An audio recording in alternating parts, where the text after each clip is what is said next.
Columbia, dari Kennedy Space Center ke luar angkasa, dan drama di baliknya. Pada tahun 1979, NASA lagi sibuk banget. Mereka bukan sibuk karena deadline laporan keuangan atau meeting yang nggak ada habisnya, tapi karena sebuah proyek ambisius bernama pesawat ulang-alik Columbia. Ini bukan pesawat sembarangan, bro. Ini adalah pesawat luar angkasa yang bisa dipakai ulang. Konsep yang waktu itu masih kedengaran seperti sihir. Coba bayangin, sebelumnya setiap kali manusia mau keluar angkasa, roketnya harus sekali pakai. Itu kayak lu beli sepatu baru, pakai sekali buat jogging, terus langsung buang. Boros banget kan? Nah, NASA pengen sesuatu yang lebih hemat, lebih efisien, dan lebih masuk akal. Makanya mereka bikin Columbia, pesawat ulang-alik pertama yang katanya bisa bolak-balik keluar angkasa tanpa perlu bikin roket baru setiap kali. Tapi tentu saja prosesnya nggak semudah bikin mie instan.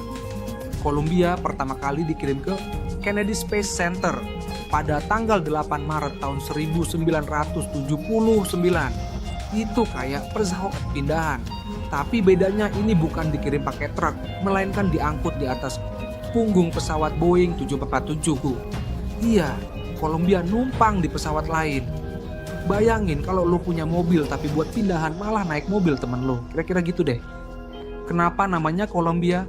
Jadi begini, NASA nggak mungkin kasih nama pesawat luar angkasa pertama mereka dengan nama sembarangan. Nggak lucu kalau pesawat ini dikasih nama pesawat 021 atau mobil angkasa NASA. Nama Columbia diambil dari kapal layar legendaris Amerika yang dulu digunakan untuk eksplorasi lautan. Seolah-olah NASA mau bilang, dulu kita menjelajah lautan, sekarang kita menjelajah luar angkasa. Tapi kalau dipikir-pikir, mungkin mereka juga terinspirasi dari nama-nama lain. Misalnya, kalau mereka lagi nonton film koboi, mungkin pesawatnya bakal dikasih nama Texas Ranger. Kalau lagi lapar, mungkin namanya Pizza Rocket. Untungnya mereka tetap dengan Columbia yang kedengeran lebih elegan dan bersejarah. Persiapan sebelum peluncuran, NASA deg-degan. Sebelum bisa benar-benar meluncur, Columbia harus menjalani serangkaian tes. Ini kayak lu beli motor baru, tapi sebelum dipakai buat jalan jauh, lu harus cek dulu mesinnya, bannya, bensinnya, dan pastikan nggak ada kecoak nyangkut di dalam jok. NASA menguji Columbia dari segala sisi. Mereka ngecek sistem navigasi, pelindung panas, sampai kursi para astronot. Ada kabar bahwa di salah satu uji coba awal, bagian pelindung panas Columbia sempat copot. Ini bukan kejadian sepele, karena tanpa pelindung panas, Columbia bisa meleleh saat kembali ke atmosfer. Bayangin lo naik motor tanpa jaket terus ngebut di jalan tol pas musim dingin. Kedinginan, nah ini kebalikannya. Columbia bakal kepanasan.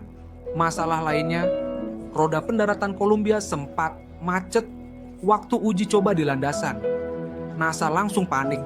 Mereka nggak mau pesawat ini nanti sukses keluar angkasa, tapi pas pulang malah nggak bisa mendarat. Itu sama aja kayak lu naik pesawat ke Bali, tapi pas pulang nggak bisa turun dari pesawat. Peluncuran pertama, mata dunia tertuju ke NASA. Akhirnya, setelah semua tes dan perbaikan, Columbia siap buat peluncuran perdananya di tahun 1981. NASA bikin acara gede-gedean. Seluruh dunia nonton, kayak siaran final Piala Dunia, tapi bedanya ini lebih ilmiah dan gak ada penalti. Di dalam Columbia ada 2 astronot, John Young dan Robert Crippen. Mereka ini ibarat tester pertama untuk teknologi terbaru NASA. Bayangin jadi mereka duduk di dalam pesawat ulang-alik pertama di dunia, lalu hitungan mundur dimulai 10, 9, 8. John Young mungkin dalam hati mikir, ini gue yakin gak nih apa masih ada baut yang kendor, tapi gak ada waktu buat ragu. 3, 2, 1, lift off. Roket pendorong menyala, Columbia meluncur ke angkasa dengan kecepatan gila-gilaan. Seluruh NASA menahan napas. Dunia nonton dengan mata terbelalak.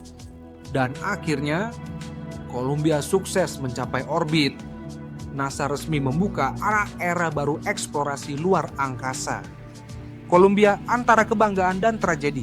Setelah sukses dalam misinya, Columbia kembali ke bumi dengan mulus. NASA pesta, dunia merayakan, dan Columbia menjadi pesawat ulang-alik pertama yang berhasil bolak-balik ke luar angkasa. Tapi, seperti semua teknologi canggih, Columbia juga punya hari-hari buruknya. Pada tanggal 1 Februari tahun 2003, Columbia mengalami tragedi saat kembali ke bumi. Masalah di pelindung panasnya menyebabkan pesawat terbakar di atmosfer, dan seluruh awaknya gugur. Dunia berduka. Tapi meski berakhir tragis, Columbia tetap punya tempat di sejarah sebagai pionir pesawat ulang-alik. Tanpa Columbia, kita nggak bakal punya Stasiun Luar Angkasa Internasional, Teleskop Hubble, atau eksplorasi luar angkasa yang lebih maju. Jadi kalau lo lihat astronot jalan-jalan di ISS atau mendengar berita tentang misi luar angkasa terbaru, ingatlah bahwa semuanya berawal dari satu pesawat bersejarah. Columbia. Kalau ada NASA Award buat pesawat luar angkasa yang paling berjasa, Columbia pasti menang. Dan ini nggak ada hubungan sama sistem voting yang sering bikin heboh di acara penghargaan lain.